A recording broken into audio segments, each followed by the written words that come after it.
La tristesse est une émotion commune que nous connaissons tous au fil des événements de notre vie. Alors quand on vieillit, n'est-ce pas normal d'être triste? Vieillir rend-il dépressif? Vous écoutez Culture G, votre dose de culture gérontologique pour comprendre les vieux. Ce podcast vous est proposé par Sociogérontologie en partenariat avec l'Action sociale d'A2R La Mondiale. On pense que c'est normal d'être triste quand on est vieux, car on considère cet âge comme la fin du voyage, parfois comme le temps des regrets. On regarde par sa fenêtre cherchant un sens à sa vie et s'étonnant d'être encore là. Alors quoi de plus normal de penser la dépression comme une conséquence du vieillissement? Quand on voit ses proches vieillir, ne plus être capable de faire ce qu'ils faisaient avant, perdre leurs proches ou leurs conjoints, devoir quitter leur maison, on se dit qu'il ne fait pas bon vieillir et qu'après tout, c'est normal d'être triste quand on est vieux.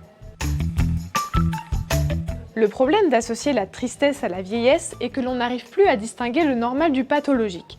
Et là, il y a un risque, celui de passer à côté d'un état plus profond, plus ancré et plus dévastateur pour la personne. Le risque est de ne pas voir la dépression qui s'installe et d'oublier qu'il s'agit d'une maladie. Surtout lorsque l'on sait qu'elle est sous-diagnostiquée chez les personnes âgées et que non, ce n'est pas une conséquence normale du vieillissement. À 20 ans comme à 80, la dépression est une maladie psychique. En général, elle se manifeste par un ensemble de symptômes. Humeur triste, perte d'intérêt ou de plaisir pour les activités habituelles, modification de l'appétit, troubles du sommeil, difficultés de mémoire, agressivité, etc. Mais à 20 ans, elle se manifeste différemment qu'à 80. On préfère parler des dépressions, car pour ce qui concerne les personnes âgées, elle peut prendre plusieurs formes, plus ou moins sévères, avec des prises en charge différentes. Par exemple, on peut avoir une dépression masquée, qui se traduit par des plaintes fréquentes de douleurs physiques et sans tristesse apparente. C'est Madame Martin qui a mal au ventre, mal à la tête très fréquemment, qui a des palpitations, des vertiges fréquents, mais pour qui toutes causes physiques ont été éliminées.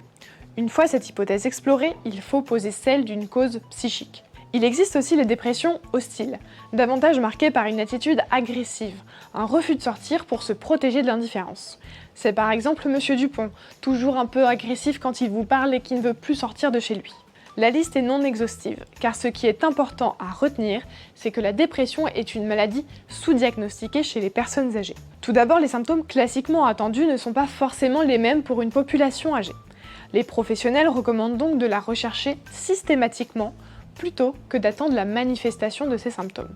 Une autre raison de son sous-diagnostic est cette idée reçue qu'il est normal d'être triste quand on est vieux. Cette fois, on ne voit pas la tristesse comme un symptôme d'une maladie, mais comme la conséquence du vieillissement. On se retrouve donc avec des personnes qui parfois manifestent leur tristesse sans que celle-ci soit prise au sérieux.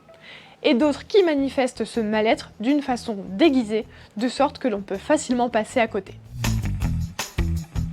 La première conséquence est celle qui porte sur la santé de ces personnes. Prévenir la dépression, c'est donner les chances d'une meilleure qualité de vie et une réduction des suicides chez les personnes âgées. Mieux diagnostiquer les dépressions, c'est aussi mieux les prendre en charge. Des troubles de la mémoire ou de l'attention peuvent être des symptômes d'une dépression, mais aussi les signes d'une maladie neurodégénérative. C'est là que le travail d'investigation du professionnel commence. Par exemple, une dépression inscrite dans un schéma de démence peut déclencher une prise d'antidépresseurs et ainsi réduire les troubles dont souffre la personne. Quoi qu'il en soit, une dépression reste une dépression à 20 ans comme à 80. Ce n'est pas une conséquence normale du vieillissement. Elle reste une maladie à rechercher et à prendre en charge à tout âge. Merci d'avoir écouté Culture G. Pour nous aider, laissez-nous une note ou un commentaire, partagez avec vos amis et abonnez-vous pour ne pas rater le prochain épisode.